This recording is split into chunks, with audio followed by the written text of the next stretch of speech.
AITA for getting a restraining order against my ex-girlfriend and then enforcing it, causing her problems. I, 28M, am currently taking care of my 3 younger siblings, 12M, 12F, 16F since my sister 16F was born. Our parents are nowhere to be found. I don't know if they are in the same state or even in America at the moment, dead or alive, and I don't really care. I don't know what happened, but when my first sibling was born, everything was passed on to me, and the same with my other siblings as soon as they were born as well. Long story short, and to give a basic description, I am mom and dad to my siblings. I have taken care of them all of their lives. They know I'm their brother but sometimes slip up and call me dad. Our home became completely toxic, and when I turned 18 I moved out into a small 2-bedroom apartment and took my siblings with me. I worked myself to the bone with taking care of my siblings, working in school. It took me longer than I would like to admit, but I finished school and got a good job. I eventually saved up enough and bought a house for me and my siblings 4 years ago. I took the legal steps after I got my house, and my siblings are now legally in my custody. I did get in a bit of trouble from the social worker because I never reported anything, but all legal matter have now been settled. The reason for me posting here: a couple of months ago, like 4 or 5 I think, I broke up with my then girlfriend of 1 year. My little sister got her period, and I helped her through her first period. She got cleaned up, and then I explaining everything in detail to her. My now ex completely blew up on me and called me a pig, creep, pedo, and a bunch of other things. My sister 12F just ran out of the living room and locked herself in her room. I told my ex to leave my house. It took me almost the full day to get my sister to talk to me, and she only did after my other sister 16F came home from a sleepover for her to talk to me. My sister 16F helped a lot by also explaining that I did nothing wrong. She even told my sister 12F that I helped her through her first period and that she is lucky because she now has 2 people to help her. Me and her, 16F. My ex did come back to my house, but I told her we were done and kicked her out again. The problem was that she started to follow us around, stalking us. Every store I went into, she all of a sudden was there. If we went to the park, she was at the park. I did block her and made sure that she was blocked on all of my siblings' phones as well, but we did start to receive phone calls and messages from other numbers that was clearly her trying to excuse her actions with a sob story. This went on for a month until she tried to sign my little brother and sister out of school one morning after I dropped them off with a fake permission letter. Luckily, the receptionist called me, and I was able to stop her from signing my siblings out of school.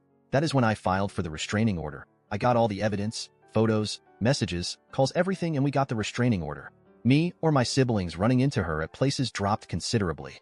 She has violated the restraining order a couple of times since then, and when I went to the police they told me they couldn't do much as it can't be proven that she is doing it deliberately, and when we run into her she doesn't stop us, she just continues on her way or leave wherever we are at. I don't know how she knows where we are all the time, but I have seen her multiple times, even when I change my schedule for when I do things. Change the stores where I buy groceries, shopping, everything. Recently the house next to mine got put on the market for rent, and Jus who want to rent it. I noticed her showing up to the house with a real estate agent to look at the house. She came up to me with a smile and said, "I guess we will be neighbors from now on." I went into the house and showed the real estate agent the restraining order and then called the police. This time they took me seriously and my ex was arrested. My ex lost the house as the company is refusing her business, and the agent has given a statement to the police that my ex has asked specifically to rent the house next to mine. My ex was arrested but not imprisoned and only had to pay a fine. I am now receiving a bunch of calls and messages calling me an asshole for destroying my ex's life. She is being evicted from her apartment, same rental company. She might lose her job as she can't find a place to stay within her budget, and possibly has to move back in with her parents living in a different state.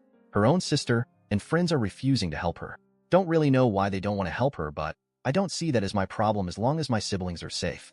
Some of my own friend are calling me an asshole because me enforced the restraining order and causing my ex unnecessary problems, as she is really no threat to me and I am now being vindictive. Edit. I appreciate everyone telling me about an old post made by my ex. Yes, that is about me and my situation. I wasn't aware she posted and not really happy that she did, but I can't do anything about that now. She was a lovely woman when I got to know her, and when we started dating, she got along with my siblings until the morning she blew up at me for trying to help my sister with her first period. I don't know if she was acting or what happened, but she completely flipped after that. I also now know why her sister and some of her friends are refusing to help her. That is her own doing the same with the situation she is finding herself in. Regarding her post, I will never take her back. That will not happen. My siblings are my priority. She is deranged if she thinks that I will ever take her back or even consider it.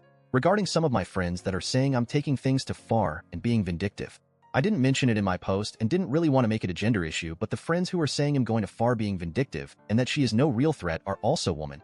I will have a conversation with them and explain everything in detail to them again. If they still don't agree with my actions, I will cut them off. The only reason I'm giving this chance to them is because they have helped a lot with my siblings, especially my sisters when I came to advice.